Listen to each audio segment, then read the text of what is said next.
Hello दोस्तों, आप सभी को मेरा नमस्कार। हिम दर्पण पे आप सभी का स्वागत है। दोस्तों, बहुत ही लंबे टाइम के बाद हम फिर से आपकी सेवा में हाजिर है। आप सभी को पता ही होगा कि हमने हिंदी व्याकरण की सीरीज शुरू की थी, जिसमें कि हम हिंदी व्याकरण के बारे में पढ़ रहे थे। और जो हमने लास्ट में टॉपिक डिस्कस किया था वो तो शब्द। हम शब्द के बारे में पढ़ रहे थे। अगर आपने वो वीडियो अभी तक नहीं देखी है तो हमारे चैनल पे जाके उसको ज़रूर देख ले। और शब्द के बारे में हम जब पढ़ रहे थे तो हमने लास्ट में डिस्कस किया था विकारी शब्द और अविकारी शब्द। जो विकारी शब्द है दोस्तों, आप सभी को पता होगा कि ऐसे शब्द जिनमें लिंग, वचन, काल, कारक के आधार पर परिवर्तन हो जाता है उन्हें विकारी शब्द कहते हैं। जो विकारी शब्द है, संज्ञा, विशेषण, सर्वनाम और क्रिया, ये सारे शब्द विकारी शब्द है। इनमें लिंग, वचन, काल, कारक के आधार पर परिवर्तन हो जाता है, इसलिए इन्हें विकारी शब्द कहते हैं। दोस्तों, ये वीडियो थोड़ी सी लंबी हो सकती है क्योंकि हमने इसमें डिटेल स्टडी करनी है। इसमें हमने पूरी डिटेल डाली हुई है जो कि आपको एग्ज़ाम पॉइंट ऑफ व्यू से ज़रूरी हो सकती है। दोस्तों, आप हमें अदर सोशल मीडिया प्लेटफॉर्म है उस पर भी फॉलो कर सकते हैं, जैसे कि Instagram, Telegram, Facebook, WhatsApp, Twitter. दोस्तों, जो हमारा टेलीग्राम चैनल है, आपको वहाँ पे इसकी पीडीएफ, डेली नोट्स और अदर स्टडी मटेरियल मिलता रहता है। और हमारे इंस्टाग्राम पे हमें ज़रूर फॉलो करें। वहाँ पे आपको डेली क्यूज़ और एमसी क्वेश्चन, जो एमसीक्यू क्वेश्चन होते हैं और HVGK से रिलेटेड फैक्ट उसमें डाले जाते हैं। और हमारे व्हाट्सएप ग्रुप को भी ज़रूर ज्वाइन करें। इसके लिंक मैं डिस्क्रिप्शन में डाल दूँगा, आप वहाँ से हमें ज्वाइन कर सकते हैं। और दोस्तों, अगर आपको वीडियो यूज़फुल और अच्छी लगी हो तो ज़रूर इसे लाइक करें, शेयर करें और चैनल सब्सक्राइब करना ना भूलें। और नेक्स्ट वीडियो की नोटिफिकेशन पाने के लिए बेल आइकन को जरूर प्रेस करें। तो चलिए शुरू करते हैं हम आज की वीडियो। तो आपको पता ही होगा कि हमने आज संज्ञा के बारे में पढ़ना है। तो सबसे पहले हम बात करेंगे संज्ञा की परिभाषा, भेद और उसके उदाहरण से। दोस्तों, संज्ञा भी एक विकारी शब्द है और इसकी परिभाषा के बारे में और इसके शाब्दिक अर्थ के बारे में बात करते हैं तो संज्ञा का शाब्दिक अर्थ होता है नाम। दोस्तों, सृष्टि पर जितने भी नाम हैं वो नाम ही संज्ञा है। चाहे हम उन नामों को जानते हैं, नहीं जानते हैं, सुने हैं, नहीं सुने हैं, दृश्य है, अदृश्य है, चाहे मूर्त रूप में है या अमूर्त रूप में है, आप उनके नाम जानते हैं या नहीं जानते हैं, जिनका कोई आकार है या आकार नहीं है परंतु जिनके नाम है, वो सभी नाम ही दोस्तों संज्ञा है। इसलिए इसका शाब्दिक अर्थ नाम है। तो आगे इसको समझते हुए इसकी डेफिनेशन से थोड़ा सा डिटेल में समझते हैं कि संज्ञा क्या है। संज्ञा किसी व्यक्ति, वस्तु, स्थान व भाव के नाम को संज्ञा कहते हैं। दोस्तों, जैसे कि डेफिनेशन में भी क्लियर हो रहा है कि जो किसी व्यक्ति का नाम, वस्तु का नाम, स्थान का नाम और भाव का जो नाम है, दोस्तों यहाँ पे फोकस पूरा है नाम पर ही। जो नाम है वही संज्ञा है। आप आशा करता हूँ कि समझ रहे होंगे। चलो इसको हम उदाहरण से समझते हैं। तो उदाहरण लेते हैं, जैसे कि भारत एक विकासशील देश है, ये एक एग्जाम्पल है जिसमें नरेंद्र मोदी भारत के सजग नेता है, ये भी एक उदाहरण है। गंगा एक पवित्र नदी है। उसी तरह से हमने जो आगे उदाहरण दिए है, इनमें आपने सभी ने नोटिस किया होगा जितने भी हाईलाइट शब्द किया है ये किसी न किसी रूप में संज्ञा ही है। क्योंकि जैसे देख सकते हैं आप, जो भारत है यह एक देश का नाम है, मतलब कि नाम है ना। तो दूसरा देख सकते हैं नरेंद्र मोदी नेता है, मतलब नेता है। तो नेता तो दोस्तों जातिवाचक हो जाता है, पर जो नरेंद्र मोदी है ये नाम है। यहाँ पे मोहन है, ये भी एक नाम है, मतलब व्यक्ति का नाम है तो मतलब संज्ञा है। जैसे गंगा, ये भी संज्ञा है। वैसे ही आगे क्रिकेट देख लीजिए, ये खेल का नाम है। मतलब कहने का तात्पर्य यह है कि जितने भी सृष्टि पर नाम है वो सभी नाम ही संज्ञा है। आशा करता हूँ कि आपको संज्ञा के बारे में समझ आ चुकी होगी कि संज्ञा कहते किसे है, कि संज्ञा किसी व्यक्ति, वस्तु, स्थान और भाव के नाम को संज्ञा कहते हैं। तो हम आगे बात करते हैं कि इसके भेद। दोस्तों, जो संज्ञा के भेद क्या कितने हैं? वैसे तो दोस्तों संज्ञा मूल रूप से दो ही होती है। जो आप एनसीईआरटी या किसी प्रोफेशनल बुक में देखेंगे तो उसमें संज्ञा दो ही होती है, क्योंकि एक संज्ञा होती है जो मूर्त रूप में, जिन्हें हम देख सकते हैं। दूसरी है अमूर्त रूप में।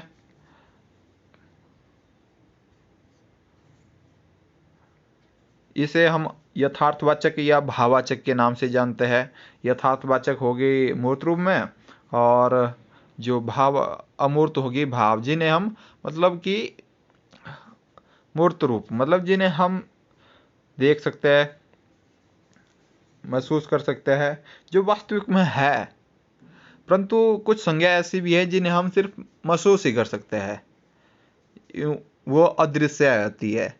जैसे कि भाव हमारे होते हैं दोस्तों, ये अदृश्य होते हैं, इन्हें हम देख नहीं सकते, सिर्फ इनको हम महसूस ही कर सकते हैं। इसलिए ये इस तरह से विभाजित होती है। तो जो संज्ञा जो हम स्टडी करने वाले हैं, तो दोस्तों जो संज्ञा के जो भेद है वो किस किस आधार पर कितने हैं, उस सभी के बारे में हम पढ़ेंगे। जो यथार्थवाचक है दोस्तों, उसी का जो भाग होते हैं, जो हम पढ़ते हैं व्यक्तिवाचक, जातिवाचक, ये उसी के ही भाग होते हैं। और जो भाववाचक है, जो भाववाचक वाली संज्ञा होती है वो अमूर्त का ही रूप होती है। मतलब अमूर्त का रूप होता है वो भाववाचक। ये भाववाचक के नाम से बन जाती है। और मूर्त, जो मूर्त होती है, ये व्यक्तिवाचक और जातिवाचक के नाम से जानी जाती है। इसलिए फिर इस तरह से इसके भाग जो भेद होते हैं वो इस तरह से विभाजित होते हैं। चलिए हम यहाँ पे पढ़ते हैं कि किस तरह से है। तो सबसे पहले जो पहला इसका भेद है वो है व्यक्तिवाचक। जो व्यक्तिवाचक संज्ञा है दोस्तों, व्यक्तिवाचक के बारे में हम बात करते हैं तो व्यक्ति से आप समझ सकते हैं कि जिसमें नाम दिए है। जैसे कि एग्जाम्पल से समझ लेते हैं कि गुलाब, देखो एक व्यक्तिवाचक संज्ञा में गिना जाता है। दिल्ली, इंडिया गेट, गंगा, राम, ये सभी व्यक्तिवाचक संज्ञा के ही उदाहरण है। उसी तरह से जातिवाचक के उदाहरण लेते हैं तो जातिवाचक में जिसमें कि एक जाति को प्रदर्शित करते हैं। जैसे गधा एक जाति को प्रदर्शित करता है, किताब एक जाति को प्रदर्शित करती है, और नदी भी जाति को प्रदर्शित करती है। इसके बारे में हम डिटेल में डिस्कस करेंगे। जैसे ही आगे भाववाचक संज्ञा, भाववाचक के बारे में बात करते हैं तो जिसमें भाव, हमारे जो इमोशंस होते हैं उसके बारे में हम पढ़ते हैं। जैसे सुंदरता, ईमानदारी, प्रसन्नता, बेईमानी इत्यादि, ये सारे भाववाचक संज्ञा है। दोस्तों जैसे मैं बता रहा था कि जो संज्ञा के अमूर्त और मूर्त रूप है, वैसे इसमें जो जातिवाचक संज्ञा है, इसी के जो दो उपभेद है, द्रव्यवाचक और समूहवाचक, इन सभी को मिलाकर संज्ञा के दोस्तों कुल 5 भेद हो जाते हैं। जो 5 भेद हम पढ़ते हैं वो इस तरह से होते हैं। जैसे कि नंबर 1 व्यक्तिवाचक, नंबर 2 जातिवाचक, नंबर 3 भाववाचक, नंबर 4 द्रव्यवाचक, और नंबर 5 समूहवाचक। जो द्रव्यवाचक और जो समूहवाचक है, ये दोस्तों जातिवाचक के ही दो भाग है। ये जाति को स्पेसिफिक बताने के लिए इसको अलग किया गया है। तो चलिए इनके बारे में डिटेल में स्टडी करते हैं कि इनके बारे में क्या क्या है। तो सबसे पहले हम बात करेंगे व्यक्तिवाचक के बारे में। व्यक्तिवाचक संज्ञा किसे कहते हैं, और जो इसके परिभाषा है वो इस तरह से है। जो किसी व्यक्ति वस्तु स्थान के निश्चित नाम है। दोस्तों एक बात तो संज्ञा में नाम है, ये नाम को ध्यान में रखते हुए बनिए कि किसी व्यक्ति वस्तु स्थान के, यहाँ पे आप देख सकते हैं कि निश्चित नाम, जहाँ पे इसका किसी चीज़ का निश्चित नाम होगा वो व्यक्तिवाचक संज्ञा कहलाएगी। यहाँ पे आप ध्यान देना कि वहाँ पे व्यक्ति का नाम होगा, वस्तु का नाम होगा और स्थान का नाम होगा, परंतु वह निश्चित रूप से होगा, निश्चित ही नाम होगा, वही सिर्फ व्यक्तिवाचक संज्ञा कहलाएगी। जैसे रमेश व्यक्ति का नाम है, आगरा स्थान का नाम है, बाइबल पुस्तक का नाम है, ताजमहल एक जगह है। मतलब कि ये स्थान है, ये जो जितने भी ये नाम दिए हैं, ताजमहल, रमेश, आगरा, ये देखो व्यक्ति वस्तु स्थान को प्रदर्शित करती है और ये किसी निश्चित के लिए ही है, तो इसलिए इनको व्यक्तिवाचक संज्ञा कहा जाता है। आई होप आप समझ चुके होंगे। मैं आशा करता हूँ कि आप मेरी जो मैं आपको समझा रहा हूँ आप समझ रहे होंगे। वीडियो दोस्तों थोड़ी सी लंबी हो सकती है, तो आप अंत तक जरूर बने रहे। आगे हम बात करते हैं जातिवाचक संज्ञा की। जो जातिवाचक संज्ञा किसे कहते हैं, तो जातिवाचक संज्ञा दोस्तों इसकी परिभाषा से समझते हैं वे संज्ञा शब्द जो कि एक ही जाति के विभिन्न व्यक्तियों, प्राणियों, स्थानों एवं वस्तुओं का बोध कराती है, उसे जातिवाचक संज्ञा कहते हैं। दोस्तों आप परिभाषा से समझ सकते हैं कि ऐसे शब्द जो नाम है वो एक ही जाति, एक जाति को प्रदर्शित करती है, जाति के विभिन्न व्यक्तियों को। जैसे एक जाति है उसमें बहुत से जो व्यक्ति होते हैं, प्राणी होते हैं या स्थान को प्रदर्शित करता है, परंतु है वो एक जाति ही। जैसे उदाहरण से समझ सकते हैं कुत्ता। दोस्तों कुत्ता एक जाति है। अब इसमें कुत्ते अलग अलग किस्म के भी हो सकते हैं, परंतु है वो कुत्ते ही, क्योंकि वो एक जाति को प्रदर्शित कर रहा है। वैसे गाय की भी बहुत सी प्रजातियां है, हाथी, मनुष्य, पहाड़ आदि, ये सभी शब्द एक ही जाति के प्राणियों को प्रदर्शित करता है या बोध करवाता है, इन्हें इसलिए जातिवाचक संज्ञा कहते हैं। आगे हम बात करते हैं जो जातिवाचक है दोस्तों, इसके जो दो उपभेद है इसके बारे में हम पढ़ते हैं। तो सबसे पहले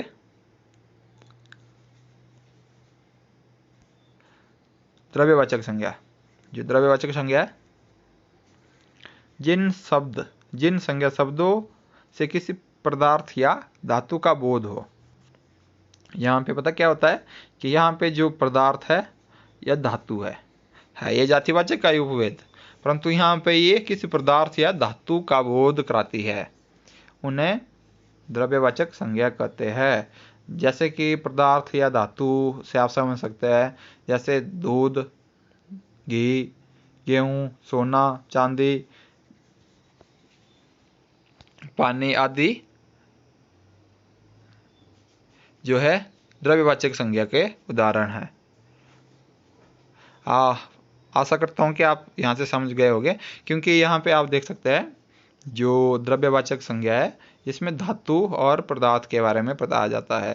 जैसे सोना एक धातु है, चांदी एक धातु है, और इसमें जितने भी जो पदार्थ होते हैं उसी के बारे में बोध करवाती है, और इसलिए इन्हें द्रव्यवाचक संज्ञा कहते हैं।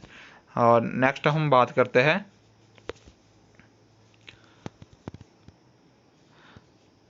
समूहवाचक संज्ञा की। जो समूहवाचक संज्ञा है उसकी परिभाषा से हम समझते हैं कि जो शब्द किसी समूह या समुदाय का बोध कराते हैं उन्हें समूहवाचक संज्ञा कहते हैं। आप डेफिनेशन से समझ रहे होंगे जो परिभाषा है, जैसे मतलब कि यह एक समूह को, जो समूह होता है उसको प्रदर्शित कर रहा है, तो इसलिए इसे समूहवाचक संज्ञा कहते हैं। समूह मतलब कि आप दोस्तों आप समझ सकते हैं, समूह जहाँ पे बहुत से लोग इकट्ठा होंगे या कोई समुदाय होगा उसी को हम समूह कहते हैं। जैसे कि मतलब भीड़ है, तो आपके मन में एकदम से भीड़ शब्द सुनते ही आपके मन में, मस्तिष्क पे एक प्रतिबिंब बन जाता है कि हाँ भीड़, बहुत सारे लोग इकट्ठा हुए हैं, और इकट्ठा हुए तो मतलब वो एक भीड़ है, तो आपके मस्तिष्क पर एक प्रतिबिंब बन जाता है, तो वो प्रतिबिंब ही है, मतलब ये दृश्य रूप में है, तो ये एक समूहवाचक संज्ञा है। जैसे मेले से आप समझ सकते हैं कि लोग इकट्ठा हुए, दुकानें लगी, ये मिठाइयाँ दुकानें, वो खिलौने वगैरह लगे हैं, तो आपके मन में एकदम से पिक्चर बन जाती है कि मेला इस तरह से है, और जो है ये समूहवाचक संज्ञा का भेद है। उसी तरह से कक्षा, समिति एक समुदाय है, या कक्षा एक समुदाय के रूप में हम इसे समझ सकते हैं। एक झुंड, झुंड से हम समझ सकते हैं कि बहुत सारे लोग इकट्ठा हुए या झुंड में चले हुए हैं। तो वो सभी जितने भी ये सभी उदाहरण है जिससे कि हमें एक समूह या समुदाय का बोध होता हो, वो सभी समूहवाचक संज्ञा के अंतर्गत आते हैं। अगर एग्जाम में आपसे पूछ लिया जाता है कि भीड़ या मेला किस तरह की संज्ञा है, तो आप बेफिक्र होके समूहवाचक संज्ञा करना। और नेक्स्ट हम बात करते हैं भाववाचक संज्ञा की। जो भाववाचक संज्ञा है इसकी परिभाषा क्या है और इसके बारे में हम समझते हैं। तो जो संज्ञा शब्द, दोस्तों मैं अभी आपसे बता रहा था कि जो भाववाचक संज्ञा ये अदृश्य संज्ञा होती है, मतलब कि अमूर्त रूप से होती है। इसे हम देख नहीं कर सकते, इसको सिर्फ हम महसूस ही कर सकते हैं। ये अमूर्त रूप में होती है, इसे हम सिर्फ महसूस कर सकते हैं। तो जो भाववाचक संज्ञा की परिभाषा है, वे जो संज्ञा शब्द गुण, कर्म, दशा, अवस्था, भाव आदि का बोध कराए उन्हें भाववाचक संज्ञा कहते हैं। या इसको हम इस तरह से समझ सकते हैं, ऐसा शब्द जिससे हमें भाव का बोध होता हो उसे भाववाचक संज्ञा कहते हैं। जैसे हम एग्जाम्पल से समझते हैं कि जैसे यहाँ पे उदाहरण लिया है, भूख भाव है, प्यास भाव है, थकावट, चोरी, घृणा, क्रोध, सुंदरता। क्रोध दोस्तों, क्रोध और जैसे प्यार हो गया, ये भी एक भाववाचक संज्ञा है। मिठास, ये एक भाववाचक संज्ञा है। इसी तरह से दोस्तों ऐसे संज्ञा शब्द या ऐसे शब्द जिससे हमें भाव का बोध होता हो, सिर्फ हम उसको महसूस ही कर सकते हैं, वही भाववाचक संज्ञा कहलाती है। यहाँ पे हमने थोड़ा सा कुछ और ऐड किया है कि भाववाचक संज्ञा का संबंध हमारे भावों से होता है। आप यहाँ पे देख सकते हैं, यहाँ पे समझने के लिए जो भाववाचक संज्ञा होती है इसका संबंध जो है हमारे भावों से होता है। इसका कोई रूप आकार नहीं होता है, जिसके बारे में हमने पहले पढ़ लिया था कि ये अमूर्त रूप में होती है और इसे सिर्फ अनुभव किया जा सकता है। ये ऐसे शब्द होते हैं जिसे जो शब्द बोलते हैं, करुणा हो गई और प्यार हो गया, इसे हम सिर्फ महसूस ही कर सकते हैं, इसको देखा नहीं जा सकता क्योंकि अमूर्त रूप में, इसलिए ये भाववाचक संज्ञा है। दोस्तों आप वीडियो के अंत तक जरूर बने रहे, क्योंकि हमने वीडियो के अंत में एक ट्रिक जैसे बनाई है जिसे आप देखकर एग्जाम में क्वेश्चन को ठीक कर सकते हैं। तो आप वीडियो को जरूर लास्ट तक जरूर देखें।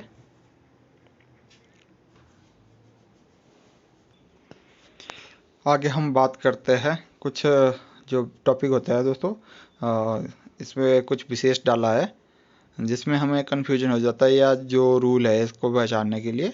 तो सबसे पहले हम बात करेंगे जो व्यक्तिवाचक संज्ञा का जातिवाचक संज्ञा के रूप में प्रयोग। कभी कभी ऐसा हो जाता है दोस्तों, जो व्यक्तिवाचक संज्ञा है वो जातिवाचक संज्ञा के रूप में प्रयोग हो जाती है। वो किस अवस्था में होती है उसके बारे में हम बात करते हैं। तो जो व्यक्तिवाचक संज्ञा कभी कभी ऐसे व्यक्तियों की ओर इशारा करती है जो समाज में अपने विशेष गुणों के कारण प्रचलित होते हैं, मतलब कि वो अपने गुणों के लिए जाने जाते हैं। उन व्यक्तियों का नाम लेते ही वे गुण हमारे मस्तिष्क में उभर जाते हैं, मतलब कि उनका नाम लेते ही हमारे मस्तिष्क में पिक्चर जैसी बन जाती है कि इनके जो गुण हैं वो हमारे सामने आ जाते हैं। जैसे कि हरिश्चंद्र क्या था दोस्तों? सत्यवादी था। तो महात्मा गांधी एक महात्मा थे। जयचंद दोस्तों जो विश्वासघाती होते हैं उनके लिए प्रयोग किया जाता है। विभीषण मतलब घर के वेदी, अर्जुन महान धनुधर इत्यादि। कभी कभी बोलचाल में भी हम इनका इस्तेमाल कर लेते हैं कि हम ऐसे इन शब्दों का प्रयोग कभी कभी बोलचाल में कर लेते हैं। जैसे कि देश में जयचंदों की कमी नहीं है, मतलब कि देश में विद्रोही की कमी नहीं है। ऐसे ही कलयुग में हरिश्चंद्र कहाँ मिलते हैं दोस्तों? इसमें जो हरिश्चंद्र है सत्यवादी को प्रदर्शित करता है, मतलब कि जो हरिश्चंद्र व्यक्तिवाचक संज्ञा ना होकर यहाँ पे एक जाति का बोध कराती है कि जो हरिश्चंद्र यहाँ पे प्रयोग किया गया है ये मतलब सत्यवादी के रूप में प्रयोग किया गया है। तो ये एक जाति को प्रदर्शित करती है, इसलिए जातिवाचक संज्ञा के रूप में प्रयोग हो जाता है। तो आगे इसी तरह से जो जातिवाचक संज्ञा है वो कभी कभी व्यक्तिवाचक संज्ञा के रूप में प्रयोग हो जाती है। जो जातिवाचक किस अवस्था में होती है, मतलब कि अब इसके बारे में हम डेफिनेशन से समझते हैं। कभी कभी जातिवाचक संज्ञा रूढ़ हो जाती है तब वे केवल एक विशेष अर्थ में प्रयुक्त होने लगती है, कि मतलब कि वो किसी एक विशेष अर्थ को ही प्रकट करती है, परंतु है वो जातिवाचक संज्ञा ही। इसे इस तरह से समझते हैं, जो जातिवाचक संज्ञा किस तरह से व्यक्तिवाचक संज्ञा बनती है। तो पंडित जी हमारे देश के प्रथम प्रधानमंत्री थे। अब पंडित जी तो दोस्तों एक जातिवाचक संज्ञा का उदाहरण है, जो परंतु यहाँ पे जो पंडित जी है वो जाति को प्रदर्शित नहीं करता है, क्योंकि जो पंडित जी है वो पंडित जवाहरलाल नेहरू जी के लिए प्रयोग किया जाता था, जो कि एक विशेष व्यक्ति है, इसलिए वो विशेष व्यक्ति के रूप में रूढ़ हो गया है। इसी प्रकार से यहाँ जातिवाचक संज्ञा व्यक्तिवाचक संज्ञा के रूप में प्रयोग किया गया है।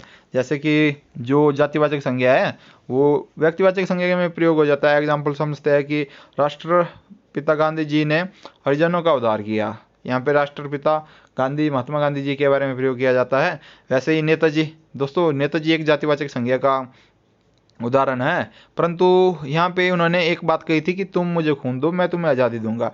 ये बात कही थी, अब किसने कही थी? ये तो सुभाष चंद्र बोस जी ने कही थी। तो मतलब उनको हम नेताजी के नाम से कहते हैं। तो यहाँ पे ये नेताजी जातिवाचक संज्ञा ना होकर व्यक्तिवाचक संज्ञा के रूप में प्रयोग किया जाता है। मैं आशा करता हूँ कि आप समझ चुके होंगे। तो आगे हम बात करते हैं भाववाचक संज्ञाओं का जातिवाचक संज्ञा के रूप में प्रयोग। दोस्तों ये भी एक एग्जाम पॉइंट ऑफ व्यू से इम्पोर्टेंट है। तो जो भाववाचक संज्ञा है ये कब जातिवाचक संज्ञा के रूप में बनती है? तो जो भाववाचक संज्ञा है जब बहुवचन में इनका प्रयोग होता है। दोस्तों जब ऐसी संज्ञा जिनका प्रयोग हम बहुवचन में करते हैं तो ये भाववाचक संज्ञा ना रहकर जाति बन जाती है। जैसे कि एग्जाम्पल से समझते हैं, बुराई से बचो। बुराई तो एक दोस्तों भाववाचक संज्ञा ही है, परंतु जब इसका बहुवचन में बना दिया जाता है तो जो बहुवचन रूप होता है इसका, यहाँ पे देख सकते हैं बुराइयों से बचो, मतलब ये एक जाति को प्रदर्शित कर रही है, तो ये एक जातिवाचक संज्ञा बन जाती है। उसी तरह से घर से विद्यालय की दूरी अधिक नहीं है। अब दूरी भाववाचक है, परंतु जो दूरियां हैं दोस्तों, जो दूरियां हैं ये जातिवाचक को प्रदर्शित कर रहा है। आप समझ चुके होंगे। तो आगे हम बात करते हैं जो द्रव्यवाचक संज्ञा एवं समूहवाचक संज्ञा भी जब बहुवचन में प्रयोग होती है तो ये जातिवाचक संज्ञा बन जाती है। दोस्तों जो द्रव्यवाचक संज्ञा और समूहवाचक संज्ञा है, जब इनका प्रयोग भी जब हम बहुवचन के रूप में करते हैं तो यह जातिवाचक संज्ञा बन जाती है। आशा करता हूँ कि आप समझ रहे होंगे। तो एग्जाम्पल से समझते हैं कि मेरी कक्षा में 50 बच्चे हैं। एक समूह को प्रदर्शित कर रही है क्योंकि कक्षा एक समूह का शब्द है, परंतु जब इसको हम इस तरह से बोलेंगे कि विभिन्न विषयों की कक्षाएं चल रही है, ये कक्षा का बहुवचन बन गया कक्षाएं, तो ये जाति को प्रदर्शित कर रही है। इसी तरह से सेना अभ्यास कर रही है, समूहवाचक है, और हमारी सारी सेना वीरता से लड़ी है, जातिवाचक बन गया। इसी तरह से अगला उदाहरण है दोस्तों, यहाँ पे भी देख सकते हैं आप, लकड़ी से अलमीरा बनता है। ये एक द्रव्यवाचक संज्ञा का उदाहरण है, परंतु जब ढेर सारी लकड़ियां इकट्ठा करो, यहाँ पे इस एग्जाम्पल को समझो कि यहाँ पे बोला गया है कि ढेर सारी लकड़ियां इकट्ठा करो। अब लकड़ियां, ये जो लकड़ी है इसका बहुवचन रूप बन गया है लकड़ियां, अब ये बन जाता है जातिवाचक संज्ञा। तो उसी तरह से सरसों का तेल पीला है। अब सरसों का तेल ये तो एक द्रव्यवाचक संज्ञा का उदाहरण है, परंतु जब ये तेल शब्द है दोस्तों, अब तेल को का जो बहुवचन बन जाता है तेलों। अब वनस्पति तेलों का प्रचलन शहरों में ज़्यादा हो रहा है, तो ये अब जातिवाचक यह अब द्रव्यवाचक ना रहकर अब ये जातिवाचक संज्ञा बन जाता है। तो आगे हम बात करते हैं